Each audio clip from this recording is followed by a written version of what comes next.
This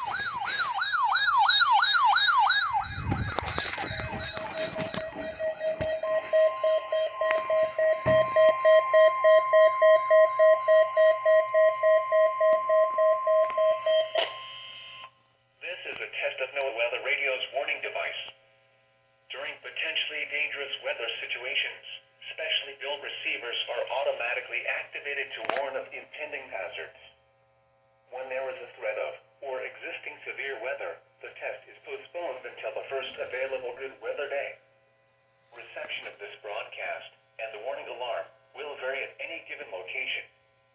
This variability, normally more noticeable at greater distances from the transmitter, may occur even though you are using a good quality receiver in perfect working order.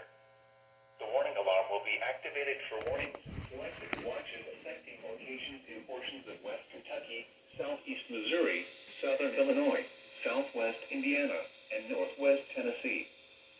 This concludes this test of NOAA Weather Radio's warning device.